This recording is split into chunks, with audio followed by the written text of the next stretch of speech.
Maestra Edith. Buenas tardes. Sean bienvenidos todos ustedes a la continuidad del desarrollo de los trabajos relativos al Foro Internacional por una Convivencia Pacífica. Para ello se encuentra con nosotros la maestra Katia Ornelas, especialista en construcción de paz y justicia restaurativa, quien nos comparte el día de hoy la conferencia con el tema El enfoque biopsicosocial en la construcción de la paz. Maestra, sea usted bienvenida a esta casa de estudios. Y antes de ceder el uso de la palabra a la maestra Katia Ornelas, me voy a permitir dar lectura a la ficha curricular de nuestra conferencista. La maestra Katia Ornelas es abogada especializada en construcción de paz y justicia restaurativa, máster en transformación de conflicto y bienestar psicosocial del Centro de Justicia y Construcción de Paz en la Universidad Menonita de Estados Unidos. Cuenta con la formación como facilitadora de círculos de paz en 2012 con la maestra Kai Pratnis, referente internacional en justicia restaurativa y círculos de paz. Actualmente, la maestra Katia Ornelas lidera el equipo de Ornelas Consulting, cuya filosofía es entender al ser humano como una unidad conformada por cuerpo, mente, emociones, vínculos y entorno. Por ello, enmarcan su labor desde una perspectiva biopsicosocial. Ha trabajado con organismos nacionales e internacionales en procesos de transformación, resaltando el que condujo a la reforma de la Constitución mexicana en 2008, en materia de justicia penal.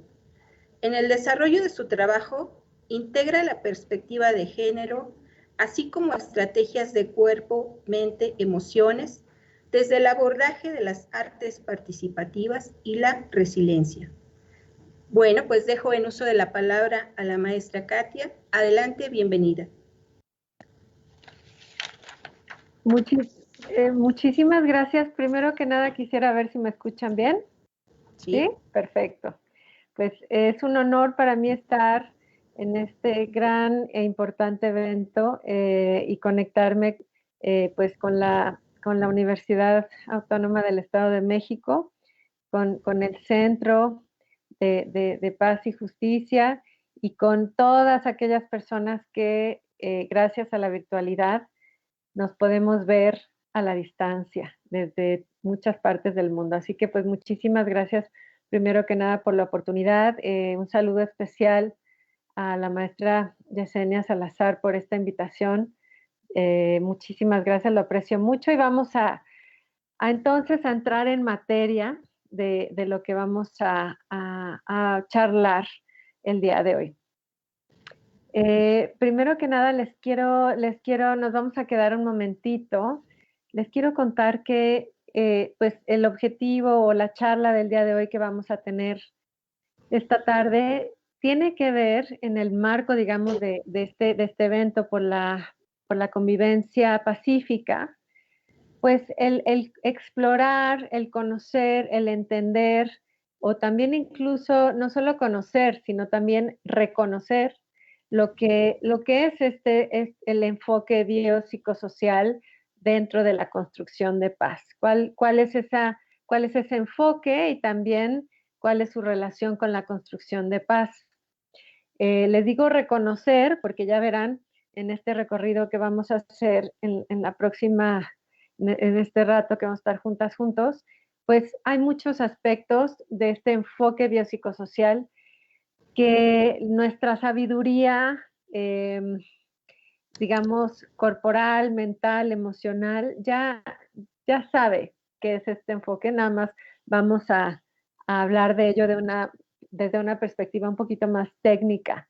Sin embargo, pues va a ser algo que espero al final de esta presentación, de esta charla, ustedes más bien reconozcan como saberes que ustedes ya tienen quizás incorporados de una manera incluso a lo mejor inconsciente, pero que ya tenemos este conocimiento dentro de nosotras y nosotros. Entonces, pues les cuento que les cuento rápidamente que bueno, sí, haremos este recorrido para conocer los objetivos, digamos, de esta charla. Son el conocer la perspectiva biopsicosocial, de dónde viene, sus componentes, para qué sirve, ¿no? Y su relación con la construcción de paz. Y para arrancar, pues creo que es importante tener en cuenta qué es la perspectiva o el enfoque biopsicosocial.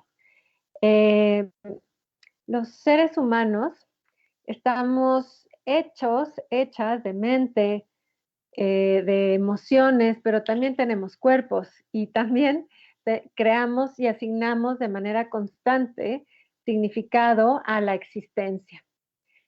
Además, necesitamos de otras personas para sobrevivir.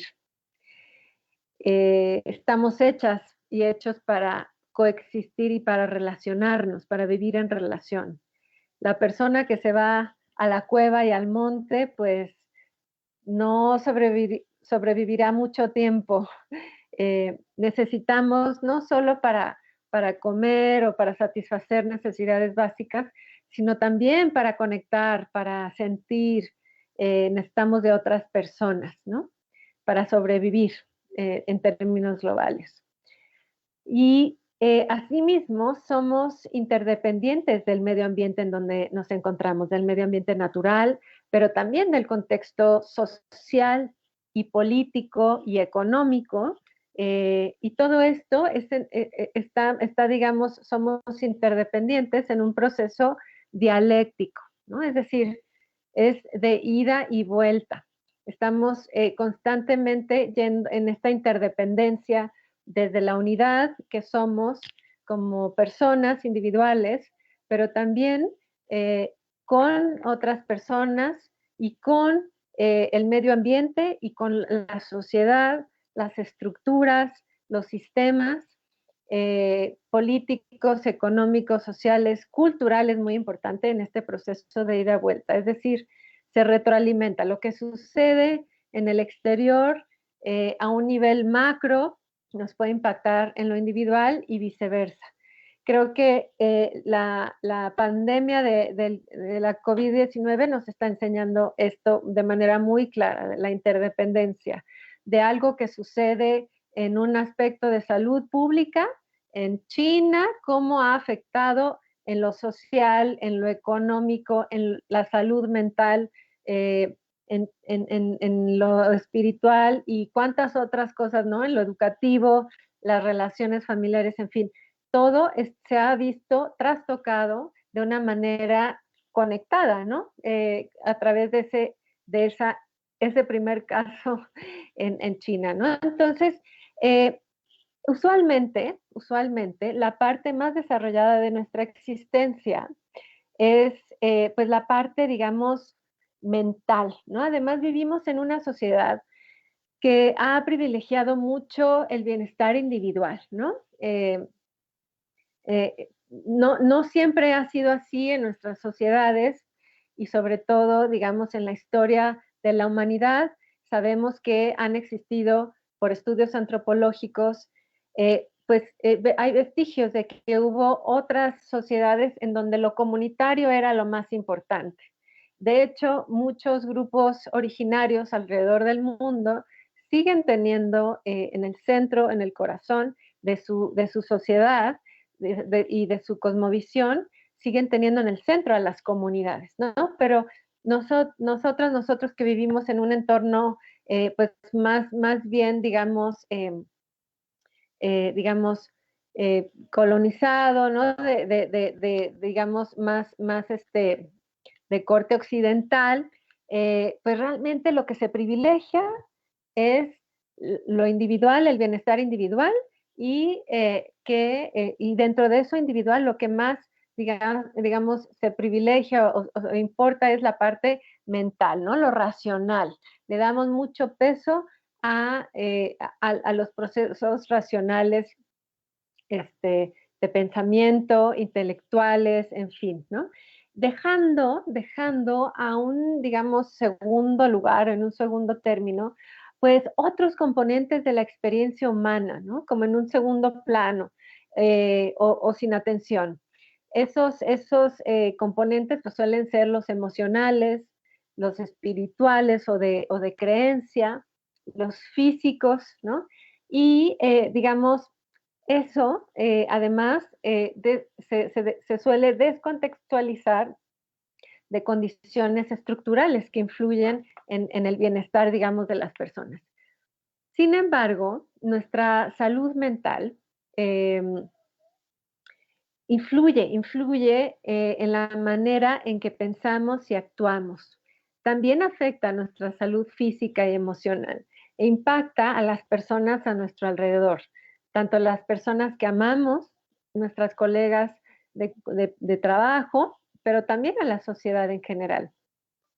Por ello necesitamos reconocer cada parte de la experiencia humana y su relación con el todo, y dedicar tiempo y prácticas para atender y honrar cada componente de nuestro ser individual, pero también de nuestro ser colectivo. Entonces, a grandes rasgos, les comparto este entendimiento de lo que implica el enfoque biopsicosocial. Bio, desde un aspecto físico, fisiológico, psico, desde el aspecto mental, pero también, digamos, de salud mental, no solo racional, sino también de salud mental, que incluye las emociones, y la parte social, es decir, todo lo que sucede a nuestro alrededor, y lo pone digamos, en una presentación conjunta, como si fueran tal cual, una cosa relacionada, biopsicosocial. Y este concepto se aplica o lo entendemos desde una perspectiva sí individual, pero también, insisto, como lo mencioné anteriormente, muy vinculado o interdependiente con nuestra relación con el medio ambiente y también con el contexto social, político, cultural, de seguridad, de justicia, digamos, de un determinado, en una determinada, ya puede ser país, estado, comunidad, ¿no? Todo esto vinculado. Entonces, a la siguiente, por favor. La siguiente laminilla, por favor. Muchas gracias. Este enfoque o perspectiva biopsicosocial, ¿de dónde viene? ¿Cuáles son los campos fundacionales de esta perspectiva biopsicosocial? Provienen más o menos de una combinación de los campos de la transformación de conflictos, de los estudios de trauma y de resiliencia, también del campo de la justicia restaurativa, así como de otros campos como lo son las artes expresivas y participativas. Entonces, este enfoque se nutre y proviene, digamos, de estos campos. Y vamos a ir transitando, pues, estos campos y su relación con esto que llamamos el enfoque o la perspectiva biopsicosocial. La que sigue, por favor. Bueno, miren, les estoy compartiendo en este momento un esquema denominado el Sistema Ecológico del Desarrollo Humano en la Violencia Crónica. Si ustedes ven esta imagen un poco compleja de ver, ¿de qué se trata? ¿No? Este es un esquema elaborado por Tani Marilena Adams, en paz descanse. Ella elaboró este esquema en 2016. Ella retomó el trabajo que muchas y muchos de ustedes deben conocer de Uri Bronfenbrenner, que él, digamos, trabaja con el modelo ecológico, ¿no? Este modelo ecológico nos dice que hay, digamos, un sistema micro, es decir, todo lo que sucede al nivel individual, y que hay otro nivel que alrededor de ese digamos, sistema individual, que es el mesosistema, después el exosistema, el macrosistema, y también, esto no lo dice el modelo, digamos, ecológico, también el sistema, digamos, del tiempo, la evolución, que es el amarillo, es la evolución del tiempo, y todo eso pues coexistiendo. Este esquema nos dice entonces que, digamos, la situación, digamos, de la violencia en nuestras sociedades, pues es un tema muy complejo. Ella de hecho le dice, ¿no? Ella habla de que vivimos en un sistema de desarrollo humano dentro o en un contexto de violencia crónica. ¿Y por qué dice ella eso? Ella dice que coexisten diferentes tipos de violencias, desde lo individual, desde lo meso, lo exo, lo macro, ¿no?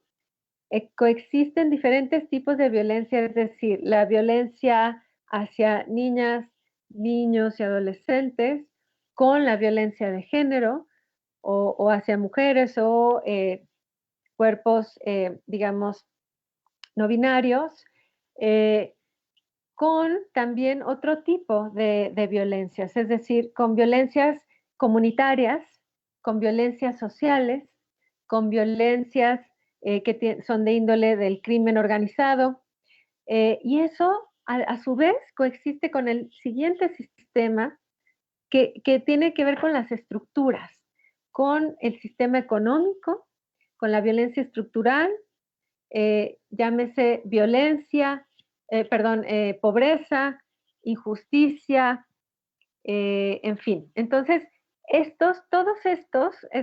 luego viene el más grande sistema, ¿no? Que es como lo internacional, todas las interacciones entre países y demás. Todo esto, dice Tani Marilena Adams, coexisten, pero además se retroalimentan unas con otras, ¿no?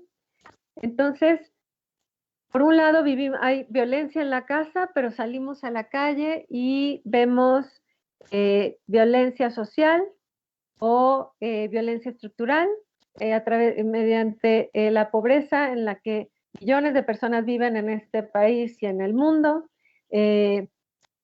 ¿no? Entonces, todo esto, ella dice, pues es un sistema vivimos en un contexto de violencia crónica, lo cual ella dice es muy complejo de trabajar, porque efectivamente todas estas violencias provienen de muchas y diversas condiciones. Entonces, digamos, no podemos trabajar una parte y ya solucionarlo, porque la violencia hacia mujeres, por ejemplo, se retroalimenta también de la violencia en casa, la violencia familiar, y eso también se alimenta de la pobreza, por ejemplo, ¿no?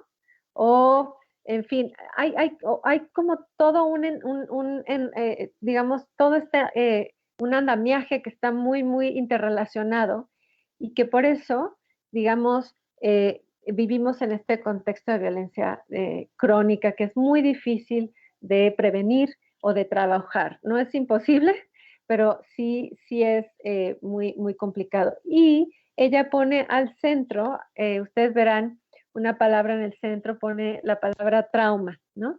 Y entonces, ¿cómo justamente estas violencias van generando procesos de estrés y trauma en las personas, pero también a un nivel comunitario, a un nivel cultural, a un nivel estructural, y entonces todo esto es en lo que estamos, digamos, coexistiendo como seres humanos hoy en día. Me gustaría pedir si pueden dejar de compartir esta imagen. Pausa. Sí, ahorita vamos a hacer pausa un poquito a la presentación. Entonces, si pueden dejar de compartir la pantalla para tener un poquito más de... Si pueden encender sus cámaras, también se los apreciaría mucho para saber a quién le estoy dirigiendo el mensaje, para que haya un poquito más de humanidad en la presentación. Muchas gracias. Quisiera entonces hacer un ejercicio en este momento. Después de haber visto esta imagen de el modelo ecológico, digamos, en la violencia crónica, hablando de cómo las violencias coexisten y cómo es complejo abordarlas de manera separada y prevenirlas, atenderlas, porque todo está vinculado de alguna manera. Me gustaría preguntarles, bueno, o pedirles más bien, que respiren profundo, ahorita en este momento, hacia una respiración profunda por la nariz. Exhalen un momentito. 2 veces más, les voy a pedir que inhalen. Exhalen. Una última vez, que inhalen profundo. Exhalen. En este momento me gustaría pedirles que cierren un momentito sus ojos y les voy a hacer una pregunta. Esa imagen de violencia crónica interrelacionada, que la violencia hacia niños y niñas puede tener una relación con la violencia económica, con la violencia familiar, con la violencia del crimen organizado, con la violencia en contra de mujeres. ¿Qué siento? ¿Qué siento en mi cuerpo? ¿Qué sensaciones tengo en mi cuerpo al escuchar esto?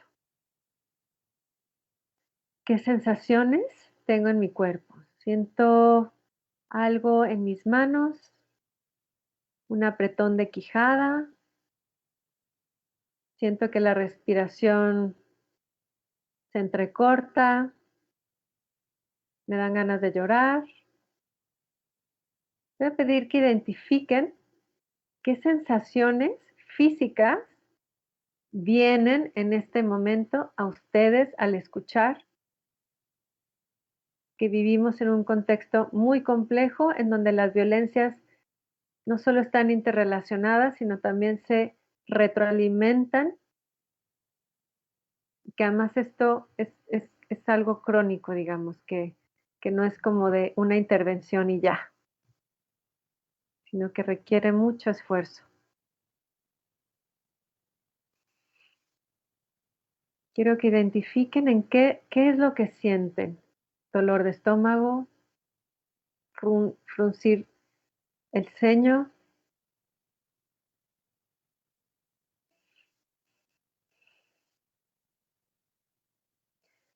Y les voy a pedir, quienes cerraron sus ojitos, que los abran. Y me gustaría ver si alguien quisiera compartir qué sensaciones físicas sintieron ante esta pequeña imagen que exploramos. No sé si alguien quisiera compartir en el chat. ¿Alguien levantó la mano? CD. Yo, Katy. Sí, adelante. Pues se siente angustia. A mí el estómago se me hace chiquito, me dan ganas de llorar y me sudan las manos. Solamente de imaginarme que cualquiera de nosotros puede ser víctima de esa violencia, ¿no? Y que en realidad, pues sí vivimos también violencia de alguna manera al no ser libres totalmente. Sí. Muchas gracias, Jessy, por compartir ese dolor de estómago fruncido y esa angustia. Muchas gracias. ¿Alguien más que quisiera? Ahí veo a... Sí, Dolores, adelante. Bueno, yo sentí un vacío en el estómago, nervios, como que se me duermen las manos y una fuerza de coraje tal vez en la boca. En el estómago, vacío y fuerza en la boca. Muchísimas gracias por compartir, Dolores. Muchísimas gracias. Veo que hay otra manita más, no sé quién más, si es alguien más. No, ya. ¿Ya? Perfecto. Muy bien, muchas gracias. Pues... Perdón, Katy, si me permites, ¿Sí? aquí puedo leer que Maribel Villalobos pone que ella siente un nudo en la boca del estómago. Nudo en la boca del estómago. Muchísimas gracias. Pues bueno, no es para deprimirnos en este momento o para sentirnos mal, simplemente para que tomemos conciencia de que la violencia, la tensión, el estrés de estos contextos tan complejos en los que vivimos se sienten principalmente en el cuerpo. Lo primero, antes que cualquier cosa, lo primero que sentimos es un impacto que nuestro cuerpo recibe de estas maneras descritas, con el dolor de estómago, el vacío, con la quijada, y de aquí para el real, luego se convierte en ese dolorcito crónico en la espalda, o en esa diabetes, o en esa presión arterial alta, pero además se siente en las emociones. Jessie dijo, angustia, me angustia, ¿no? Esa es una emoción. Entonces, se siente enojo también, creo que Dolores mencionó algo sobre enojo, ¿no? Algo así como que a lo mejor por la impotencia, también eso se tensionaba, ¿no? Entonces, enojo, angustia, tristeza, y también habló de la tristeza, de que esto nos pueda pasar, estamos inmersas. Entonces, este pequeño ejercicio que les agradezco mucho, y por cierto, si quieren sacudirse en este momento, o respirar, o pararse, o hacer un movimiento físico, justamente físico, háganlo para liberar, ayudar al cuerpo a liberar esto que acabamos de sentir. Y que realmente es parte de este enfoque biopsicosocial que nos dice que el cuerpo es fundamental para poder transformar este dolor, esta angustia, esta impotencia, este enojo, y justamente poder trabajar desde otro lugar en la construcción de paz. Si no trabajamos desde este punto de vista individual, que tiene un vínculo con lo externo, si solo trabajamos lo externo y nada más lo estructural, lo legal, la justicia, tal, y no trabajamos todos los impactos que tiene el estrés, la violencia, el conflicto, desde el cuerpo individual, pero también desde el cuerpo comunitario. Porque esto que vivimos a pequeñita escala en esta sesión con quienes compartimos, imagínense multiplicado por todas y todos los habitantes de este planeta. Porque todas y todos siendo humanas y humanos, reaccionamos de la misma manera. Nuestro cuerpo está hecho para reaccionar de esta manera. Entonces, esto no solo tiene un impacto individual, sino también tiene un impacto en lo colectivo y en la manera en que se construyen incluso no solo las relaciones desde lo interpersonal, familiar, escolar, sino también desde qué lugar se formulan las políticas públicas, por ejemplo. Desde un lugar de angustia, de miedo, de tensión, de enojo, o desde un lugar de liberación, de tranquilidad, de calma, también tiene un impacto en ese sentido. Entonces, vamos a continuar. Le pido al ingeniero si me apoya con, quiero seguir adelante para que entendamos un poquito más esta relación de lo biopsicosocial. Vamos a ir yendo a todos los componentes, digamos, de lo biopsicosocial y me gustaría enseñarles algunas imágenes al respecto. Muchas gracias. Vamos a ver la presentación. Muchísimas gracias. La siguiente, por favor. Ay, si yo nada más de ver este esquema, sí, me da angustia y me duele la panza. La siguiente, por favor. Gracias. La siguiente. Entonces, miren, les quiero compartir algo que les decía anteriormente. Todos y todos los seres humanos de este planeta reaccionamos de la misma manera ante el estrés, ante situaciones traumáticas de violencia. Y tenemos, digamos, desde un aspecto muy totalmente instintivo, digamos, de la parte de nuestro cerebro que regula nuestras reacciones instintivas de sobrevivencia, que digamos son esas reacciones más antiguas que tenemos como seres humanos. Antes de que nuestro cerebro racional se desarrollara, siempre hemos tenido esta parte, digamos, más animal, como mamíferos que somos, mamíferas, de cómo reaccionar ante estas situaciones de estrés, de tensión, de conflicto, de violencia.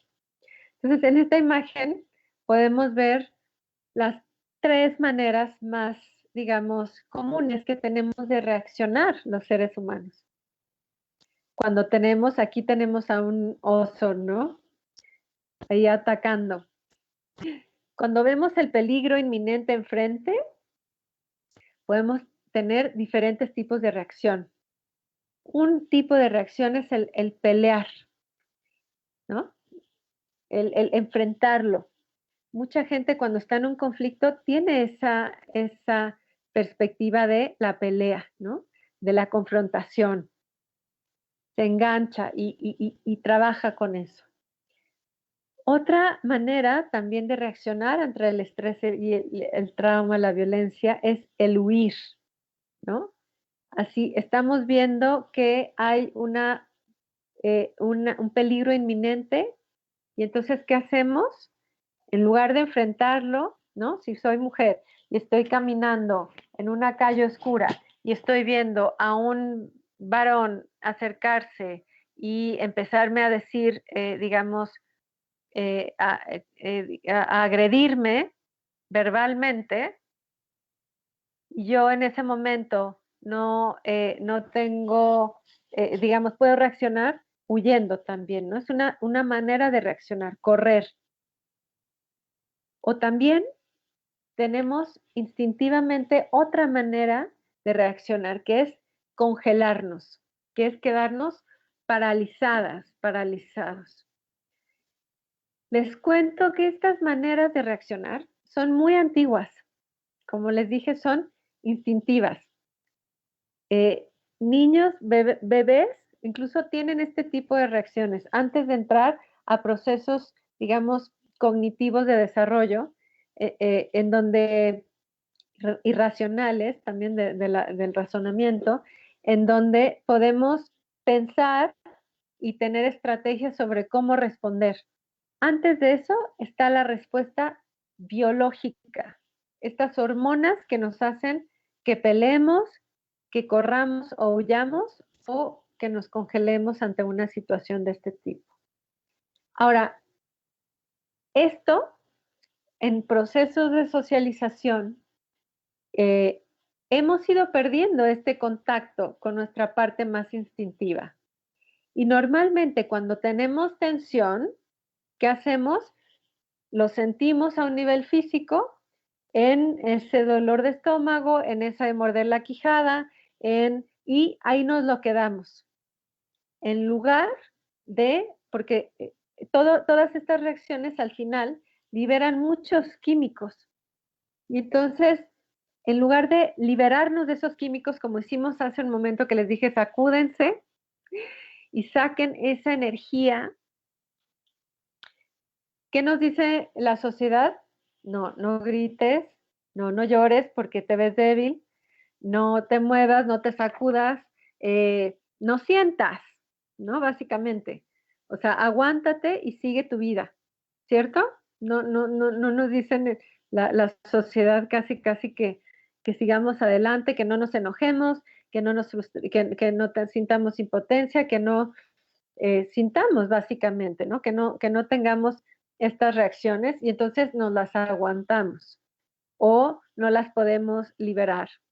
Y cuando no liberamos toda esta energía que se acumula de haber contenido la reacción corporal que el cuerpo necesita, que es llorar, que es gritar, que es sacudirse, como eso está, digamos, mal visto o es de débiles, también desde un punto de vista incluso de roles de género y digamos de una visión, digamos, patriarcal también de que las emociones y el sentir es algo malo o algo débil o algo de mujeres, ¿no?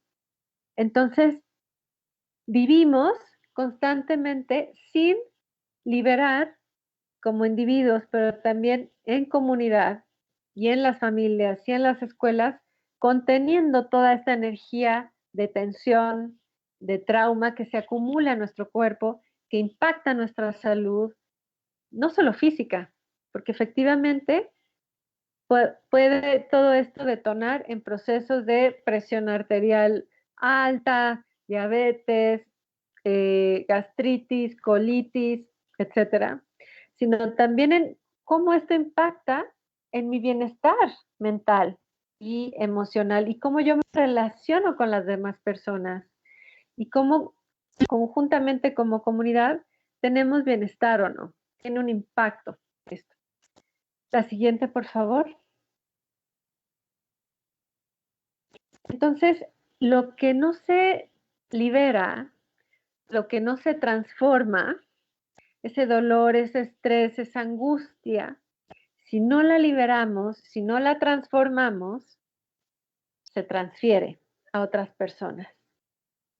La transferimos usualmente y muy desafortunadamente a las personas que están más cercanas a nosotros, porque estamos más cerca, ¿no? De hecho, ustedes verán las cifras, pero en la pandemia, en todo el mundo, ha aumentado la violencia doméstica, la violencia familiar. Hay más tensión, hay más estrés, ¿y con quién se libera esto? Con las personas más cercanas. Esta es una frase, el dolor que no se transforma se transfiere, es una frase de un padre que reside en Nuevo México, un sacerdote que se llama Richard Rohr. No sé ustedes, pero a mí cada vez que hablo de esto, pues me sigue impactando y me sigue, digamos, sigue ayudándome a ser más consciente de que, digamos, es muy importante tener esta conciencia desde lo corporal, cómo esto tiene una relación, digamos, en el bienestar de otras personas y cómo si no se transforma, se genera más violencia. Y a continuación les quiero mostrar un esquema. La siguiente, por favor. Este es un esquema que es del programa de estrategias para la concientización del trauma y para la resiliencia. START, por sus siglas en inglés, de la Universidad Menonita del Este en Estados Unidos.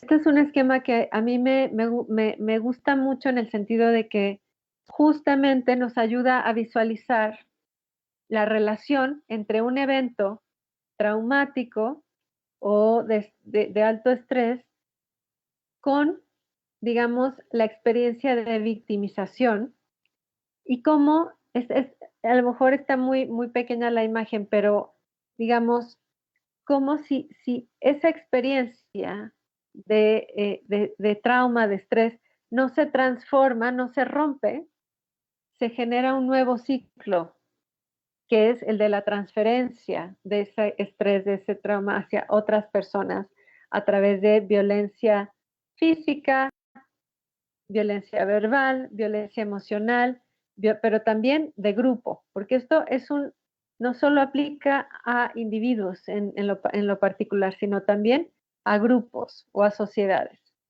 Entonces, si como individuos, familias o sociedades no transformamos esa violencia, esos impactos que tenemos en nuestra mente, en nuestro cuerpo, en nuestras emociones, en nuestro espíritu, pues muy probablemente caigamos en convertirnos en agresoras y en agresores, desde lo individual, pero también desde lo comunitario y desde lo, digamos, lo social.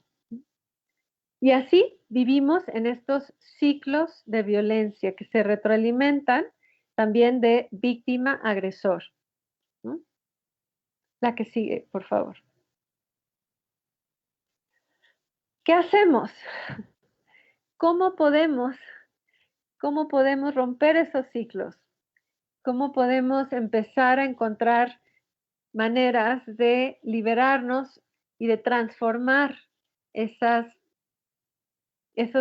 impactos físicos, emocionales del contexto que vivimos? ¿Cómo podemos hacerle? Bueno, pues quiero presentarles aquí, quizás muchas de ustedes hayan visto o conozcan digamos, esta enseñanza. Les voy a compartir una enseñanza que proviene particularmente de pueblos originarios del continente, americanos, particularmente del norte del continente, de territorios eh, hoy ubicados en Estados Unidos, en Canadá, donde hay reservas y existen pueblos originarios. Es toda una enseñanza de vida y quiero decirles que es muy importante reconocer que es una enseñanza muy amplia y que en este momento vamos a ver solo un aspecto de esta enseñanza pues ancestral, que se llama la rueda de la salud o la rueda de la medicina. ¿Qué dice, entre otras cosas que efectivamente hoy no vamos a poder abordar porque nos pasaríamos mucho rato más, necesitaríamos mucho más tiempo para poder abordar todas las enseñanzas y quizás yo no soy la mejor persona también para hablar de ellas, tendremos que invitar a una persona de estas naciones, de estos pueblos originarios a hablar directamente, pero lo que yo he podido aprender es que a través de este esquema, esta enseñanza de la rueda de la medicina, comprendemos que la experiencia humana, nos dice la rueda de la salud o la rueda de la medicina, la experiencia humana se divide en un aspecto físico. Nacemos, crecemos, nos enfermamos, dormimos, despertamos, nos da hambre, nos enfermamos y morimos, ¿no? O sea, como una experiencia muy física de la vida. Pero también está la experiencia de las emociones. Sentimos amor, alegría, enojo, esperanza, angustia, asco, repugnancia, ¿no? Hay todo un ámbito de las emociones en la experiencia humana.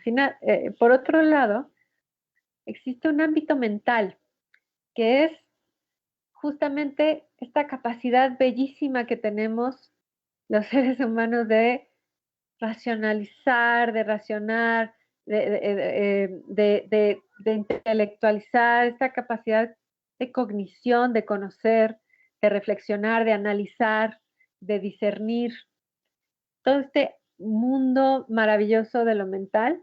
Y también nos dice la rueda de la medicina, existe un ámbito que es más relacionado al espíritu, a lo intangible, pero que también nos da vida y nos alimenta, que puede ser lo que da significado o sentido a la vida, esas creencias que nos dan esperanza, confiamos. No tiene que ver únicamente con las religiones, también puede ver con la naturaleza que nos da esperanza y nos da vida, o la música que también nos alimenta, ¿no? La familia puede ser una fuente de inspiración y de significado, ¿no? Entonces, lo que nos dice este esquema es que es muy importante tener en balance todos estos ámbitos y que entendiendo que somos no solo mente, ¿no? Porque como les decía al principio, digamos, la sociedad occidentalizada en la que vivimos privilegia los procesos mentales sobre lo físico, sobre lo emocional. Lo emocional es de débiles o de mujeres, ¿no? De cuerpos feminizados. Eso no es de hombres, no es de valientes, no es de, ¿no?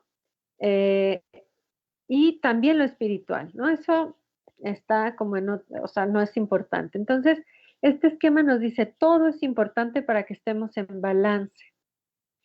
Y yo le añadiría que esto es importante no solo al nivel individual, la lámina siguiente, por favor, sino también porque si no estamos en balance en todos estos ámbitos, tampoco vamos a estar en balance con nuestras relaciones, no solo con las personas con las que vivimos y amamos.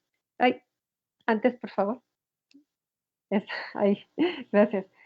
No solo las relaciones con las personas con las que vivimos y amamos y convivimos, hablando de la convivencia pacífica, ¿no? No solo tiene que ver con esas relaciones de la convivencia, sino también tiene que ver con nuestra relación con el medio ambiente, que también requerimos estar en balance.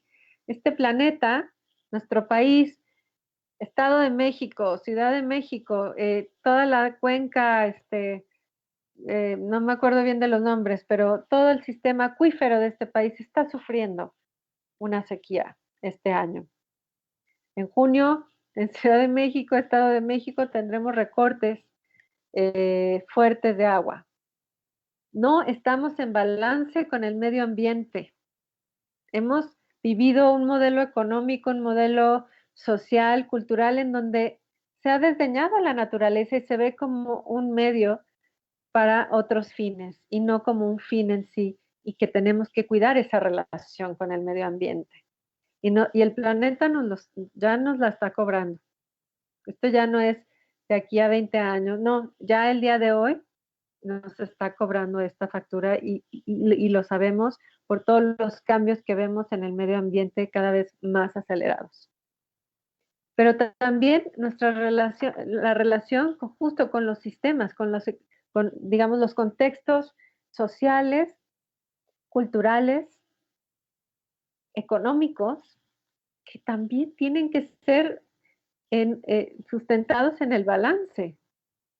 No podemos vivir con un sistema social clasista, tampoco con un sistema, digamos, de género, en donde hay un desbalance entre los géneros, violencias, ¿no? O hacia niños y niñas también. No podemos vivir de esa manera.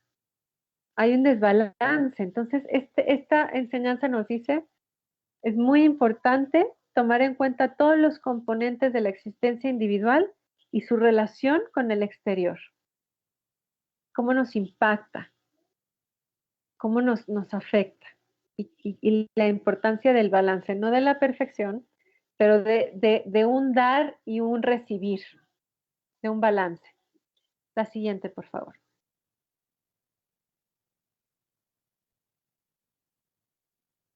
Ay, gracias. La siguiente lámina. Ay. Ay, la anterior. Ya vamos a terminar prontito. Una antes. Ay, muchas gracias. Ay. La que sí. Ay, ya. Perfecto, gracias. A ver, ¿cómo le hacemos?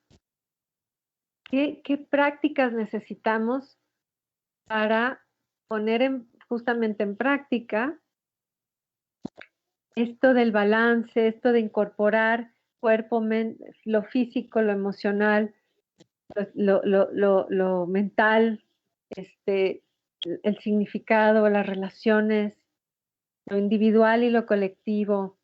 ¿Cómo le hacemos para acompañarnos en estos procesos? Justamente que nos ayuden a vivir en contextos tan complejos y tener justamente una mejor convivencia, más sana, más saludable, más respetuosa, más digna.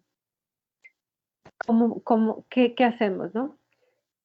Definitivamente hay muchas prácticas, pero todas aquellas tienen que ser, y por eso la importancia del enfoque biopsicosocial, son aquellas que son integrales, que son multidisciplinarias, que van desde lo individual hasta lo macro, entienden las interconexiones, toman muy en cuenta los contextos, no individualizan las situaciones o lo hacen como patológico.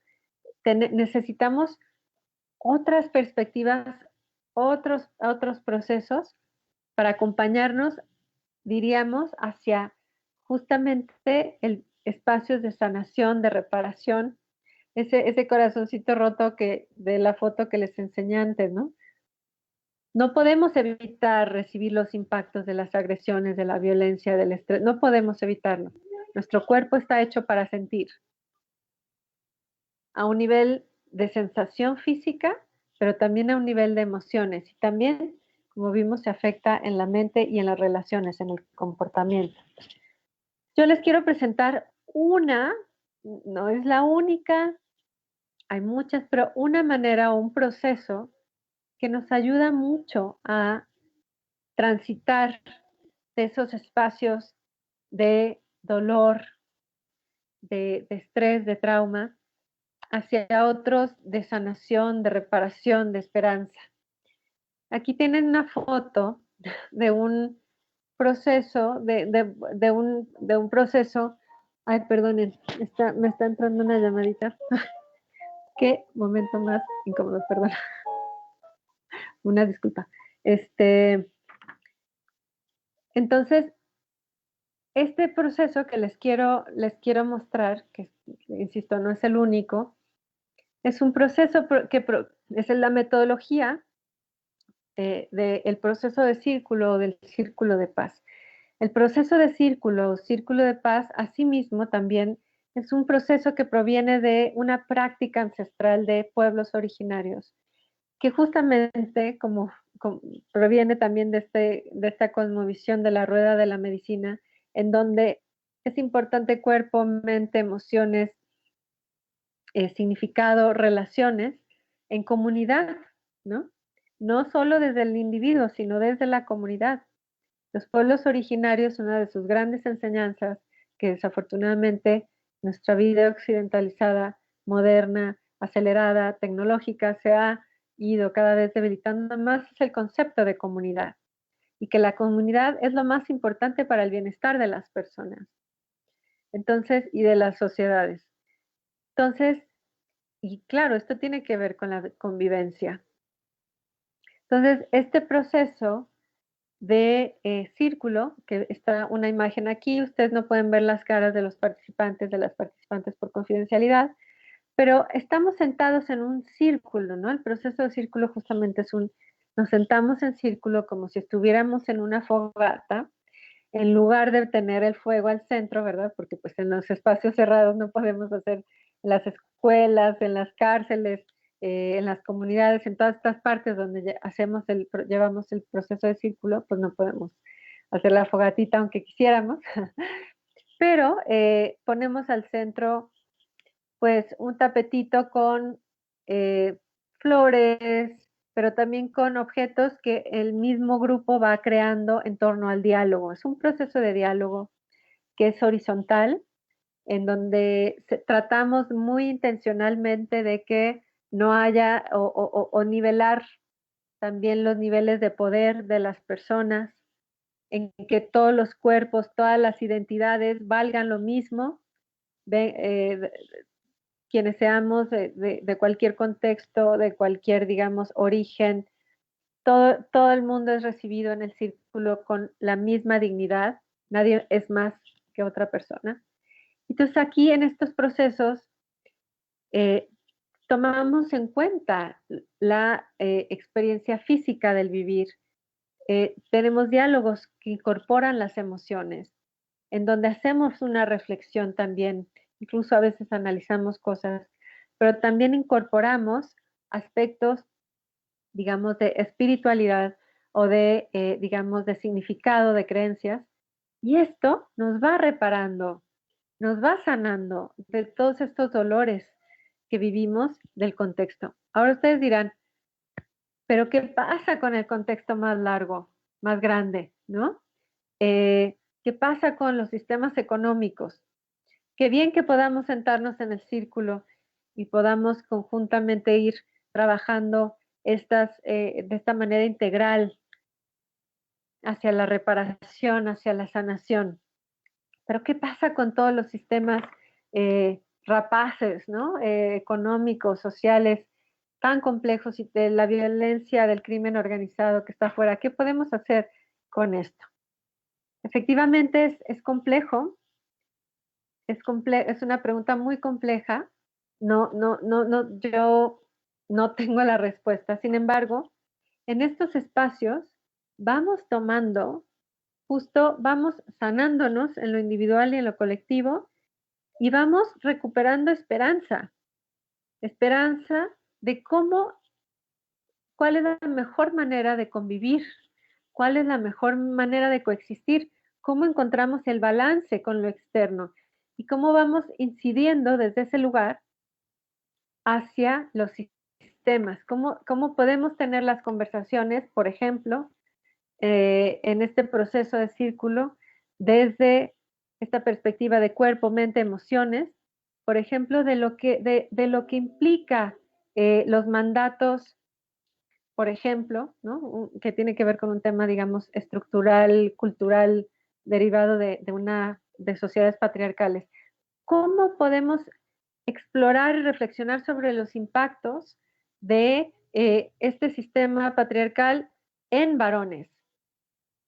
¿Cuáles son los impactos en su cuerpo, en sus emociones, en sus vínculos con el entorno de esa cultura patriarcal que educa a varones con ciertos mandatos asociados a masculinidades hegemónicas, tóxicas, violentas, ¿no? Entonces, de esa manera podemos ir de a poco, ¿no? Efectivamente, quisiéramos tener una varita mágica y que estas, digamos, hubiera soluciones fáciles, pero como vimos con el esquema de Tani Marilyn Adams, vivimos en contextos de violencia crónica, de violencia estructural, pero a partir de estos espacios podemos irnos acompañando hacia transformaciones de una manera, sobre todo, además, saludable, en balance, poniendo al centro a las personas y a las comunidades en cuerpo, mente, emociones, vínculos, entorno. La siguiente, por favor. La última, ya estamos a punto de finalizar. Y así es como vamos construyendo la resiliencia y la resistencia individual y comunitaria.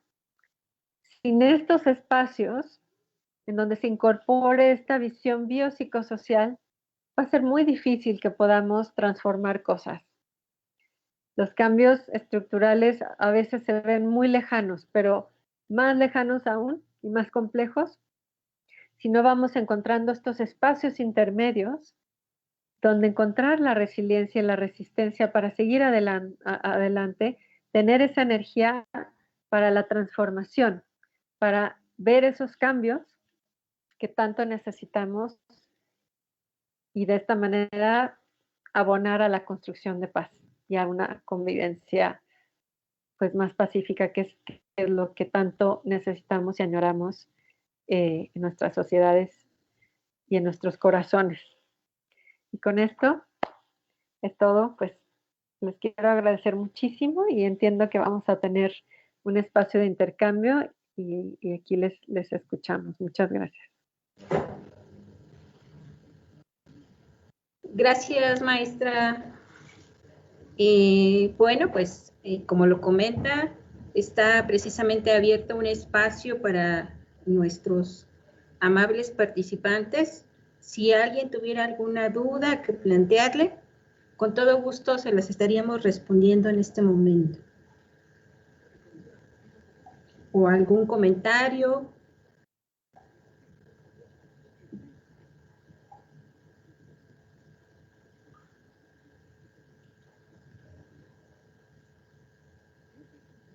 Bueno, pues parece ser que no tienen alguna pregunta. Yo creo que son temas muy complejos, maestra, que nos ponen a pensar justamente y a reflexionar en nuestro propio contexto, como comentaba usted, pues de manera individual. ¿Qué está pasando en nuestro entorno personal? ¿Cómo estamos sanando? De pronto, a lo mejor también cuando platicamos en nuestros entornos, pues vemos que estamos un poco cansados tal vez. Ese cansancio tiene que ver precisamente con el ejercicio que usted nos compartía. Y bueno, de ahí la importancia de estos temas, sobre todo en la cuestión de conflictos que están presentándose en nuestros entornos. Pues muchas gracias. Yo le cedería el uso de la palabra a la maestra Jessie si no tenemos alguna pregunta en este momento. Les comento en el chat, hay preguntas, para que lo puedan consultar, por favor.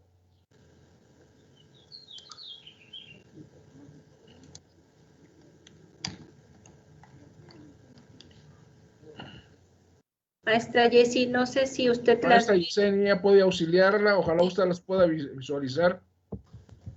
Sí, es un comentario referente al ejercicio que hicimos, Katy, de la respiración, y dice, muchas veces no nos ponemos en los zapatos de las otras personas, y cuando lo hacemos tanto nuestra mente como nuestro cuerpo lo externan y sienten.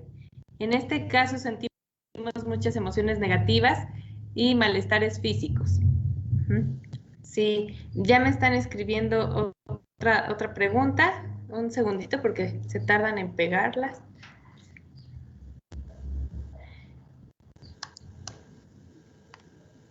Todavía no nos aparece, pero sí se ve que están aquí escribiendo, Un segundito, Katy, por favor. No, aprovecho de este comentario que escribieron, que realmente...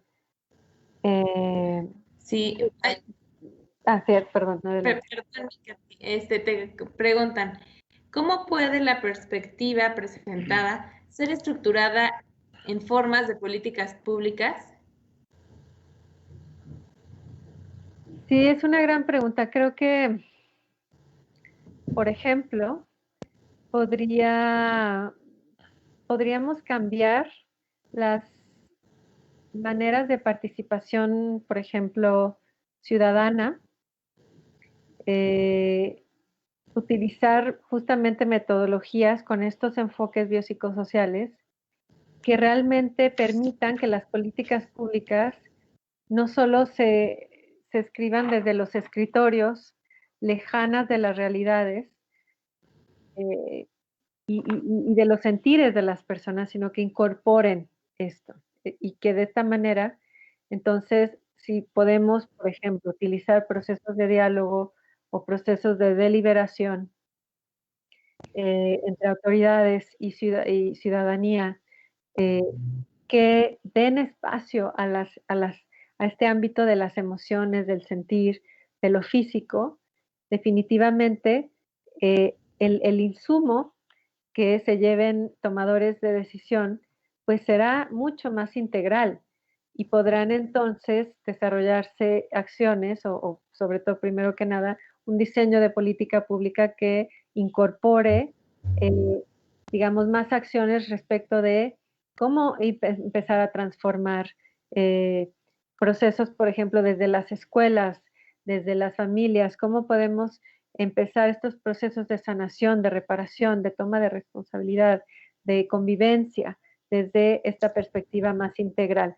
Yo creo que parte de lo que hemos vivido, digamos, en nuestra sociedad, digamos, contemporánea, son políticas públicas muy racionales que se basan justo en soluciones que no toman en cuenta las realidades, digamos, de manera completa de las comunidades. si se incorporasen esos otros componentes que son necesarios para entender que ante este contexto que vivimos necesitamos espacios para liberar ese estrés, esa tensión y recuperar energía y ser más resilientes, podríamos entonces, digamos, eso podría ayudar a informar a las políticas públicas y ayudar a procesos de pacificación de una manera, digamos, más sistémica, que no tomar en cuenta eso. Es una manera. Gracias. Tenemos otra pregunta. Dice, ¿cómo podemos detener el sentimiento de las personas que se mueven en los procedimientos judiciales por emociones negativas? Hay un proceso muy importante que hacer, o unos pasos que hacer antes de llevar un proceso a cualquier instancia o a cualquier proceso de diálogo, de encuentro, y es la preparación. En la preparación, quienes trabajamos atendiendo conflictos, ya sean penales, civiles o, digamos, comunitarios, interpersonales, necesitamos hacer un trabajo previo.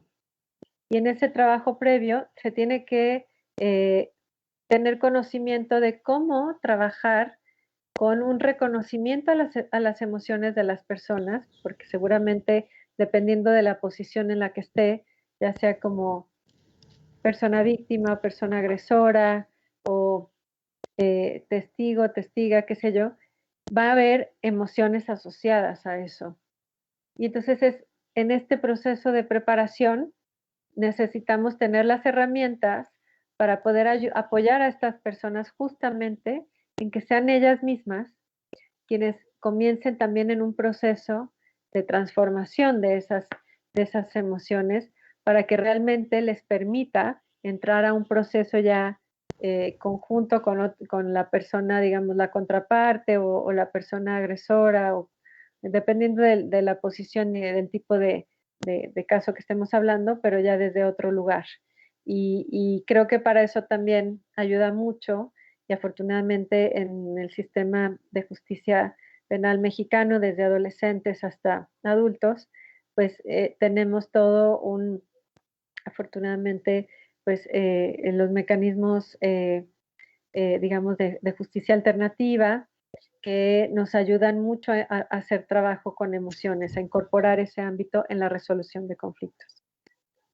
Gracias, maestra. Hay otra pregunta que dice, ¿cuál es la gran diferencia entre la conciliación y la mediación? Bueno, la verdad, yo no soy experta en conciliación. Quizás Jessie podría responder mejor esta pregunta, pero Sí. a grandes rasgos, lo que yo les puedo compartir, porque sí, obviamente sí tengo cierto contexto, es que en una conciliación, la persona que concilia interviene mucho en el proceso de facilitación. Digamos, propone, sugiere soluciones a las partes, mientras que en la mediación, ese rol de la persona que facilita la mediación no sugiere soluciones, facilita el diálogo entre las dos partes para que entre ellas se pongan de acuerdo digamos, en lo que quieren, pero realmente es un rol un poquito más de facilitar el diálogo entre las partes y no de proponer soluciones o respuestas como persona externa, sino más bien quien media está justamente más bien como facilitando el diálogo entre esas personas. A grandes rasgos les podría decir eso, pero quieren luego aquí en el Centro de Paz y Diálogo pueden hacer un evento específico para hablar más con personas más expertas que yo. Gracias. Bueno, hay un comentario de Maribel Villalobos. Es muy interesante, sin duda es indispensable ampliar nuestras miradas y reconocer la fuerza de los cambios que podemos generar desde la toma de conciencia y sanación. Muchas gracias por estos espacios. Hay otro comentario. Gracias, Maribel. Qué bueno que llegó ese entendimiento. Es de eso se trata, de la conciencia. Muchas gracias. Gracias. Hay otro comentario de Renata y dice, muchas gracias por exponer un tema tan importante. Creo que a pesar de los avances en los temas tabús, en este caso la salud mental, aún vivimos en una sociedad que estigmatiza, juzga y no le da importancia necesaria a la mente y las emociones, cuando la realidad es otra. El tratamiento de lo psicológico repercute no solo en los sentimientos individuales, sino en lo físico y también a terceros y a futuras generaciones, al ir transmitiendo ese pensamiento de no atacar los problemas individuales con profesionales del tema. Renata, muchísimas gracias por tu comentario. Creo que es un tema fundamental lo que estás poniendo sobre la mesa sobre el tabú, sobre los tabús y sobre, digamos, sí, lo que, digamos, está bien visto y lo que los mandatos, digamos, de nuestras sociedades occidentalizadas y también bastante patriarcales, ¿no? Entonces, gracias por poner esto sobre la mesa. Sí, las emociones se han visto como debilidad, o que si te atiendes en lo individual o incluso en lo colectivo estás loco, ¿no? Si te atiendes con expertos psicólogos, psicólogas, ya sea en lo individual o sociales, ¿no? Y al contrario, ahí reside muchísima fortaleza que requerimos para transformar las cosas. Si no hacemos ese trabajo desde lo físico, desde lo mental, lo emocional, no vamos a transformarnos ni en lo individual ni en lo colectivo. Bien, gracias, maestra. Hay otro comentario de América Melissa. Como estudiante de medios alternos de solución de conflictos, le agradecemos el ejercicio de reflexión al que nos invita. Y me permito preguntar, ¿cómo podríamos incorporar la perspectiva presentada dentro de los programas de intervención educativos? Gracias. Pues mira, gracias América, tendrían que buscar dentro de las metodologías que ya utilizan, aquellas que pueden incorporar el aspecto físico de las personas, el movimiento,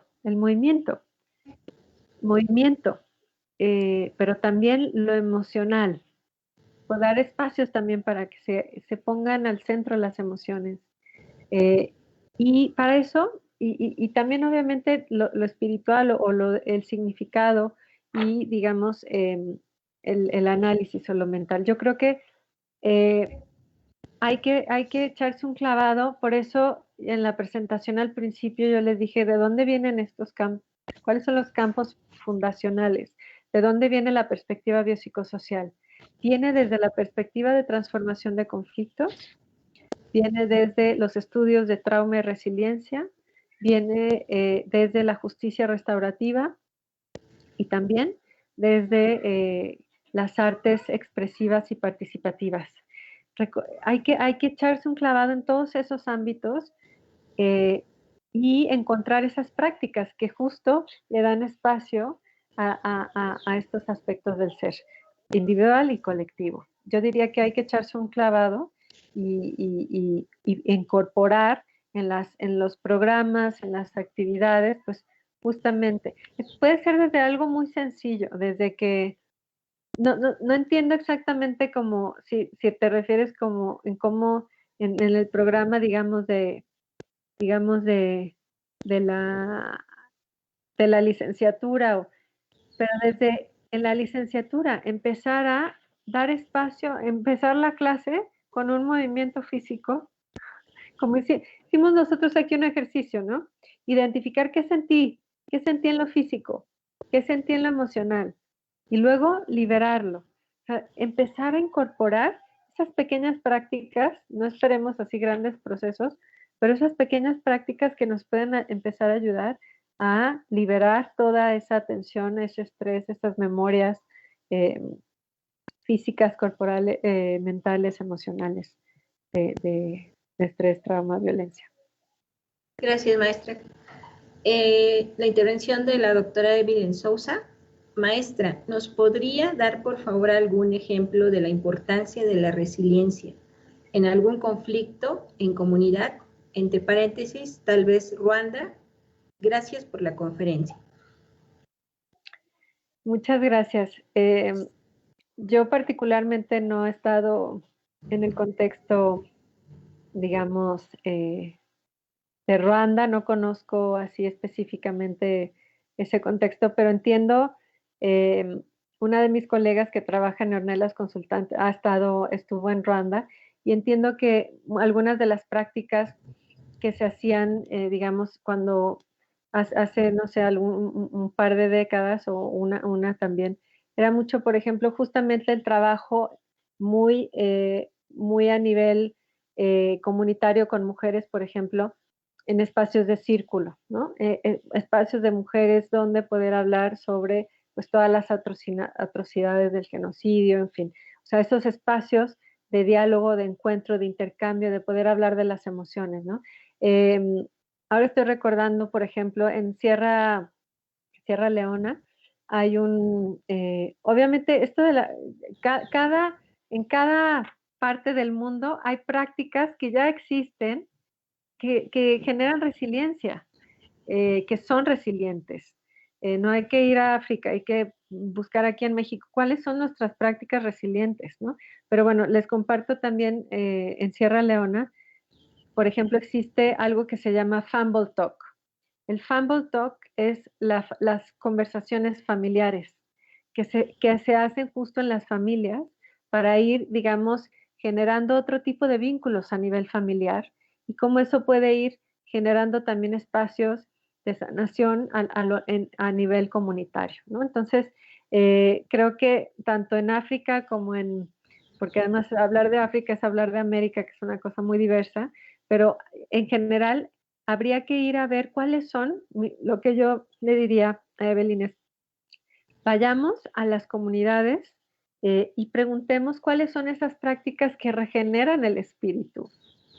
¿Cuáles son esas? Puede ser incluso comida, puede ser baile, puede ser unas celebraciones del pueblo, del Día de Muertos, en fin, ¿cuáles son las prácticas de esa comunidad que hacen que se regenere el espíritu, el alma, las emociones, el cuerpo, y poder seguir adelante? Eso es lo que podría compartir.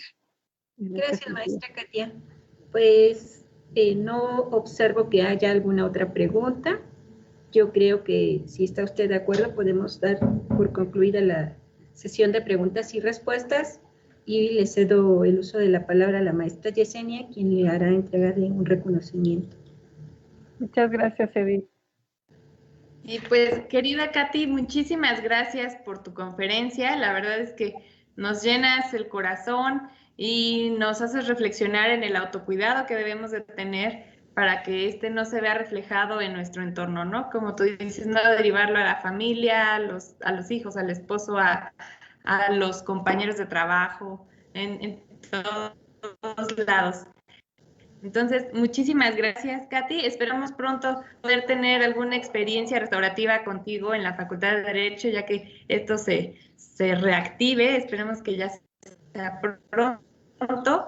Y pues un placer que nos acompañes. A nuestro querido doctor Alanís, quien gracias a él podemos llevar a cabo este evento. Muchas gracias, Yesenia. Muchas gracias, doctora Alanís. Muchas gracias, Edith, y a todas y todos. Katia, muchas gracias. La verdad es que tu plática nos invita a reflexionar mucho en la carrera de Derecho y en medios alternos. Nosotros, de acuerdo a nuestra actividad, muchas veces nos enfrentamos a cuestiones muy complejas que impactan directamente en nuestra persona, en nuestra familia, ¿sí? Y que si no sabemos manejar, por ejemplo, el estrés, manejar el comportamiento, la conducta en nuestro propio espacio, pues sí tiene un impacto pues grave, porque sí puede tener consecuencias. Entonces a mí me quedo muy satisfecho con esta plática, que necesitamos liberar, por ejemplo, ese estrés que impacta mucho en los abogados, y que tenemos que aprender a vivir con esos problemas, pero liberándolos, para que no tengamos esa afectación. Yo te agradezco la reflexión que nos has invitado, y pues es tu escuela, tu facultad. Posteriormente tendremos oportunidad de poder conversar más. Te agradecemos tu plática. Muchas gracias, Katia. Muchas gracias, maestra Edith. Muchas gracias, maestra Yesenia. A todos los que estuvieron presentes, muchas gracias. Buenas tardes. Y, perdón, no nos vamos sin antes hacerte de manera virtual la entrega de tu constancia, querida Katy. Gracias, doctor. Gracias, maestra Yesenia. Gracias, maestra Edith.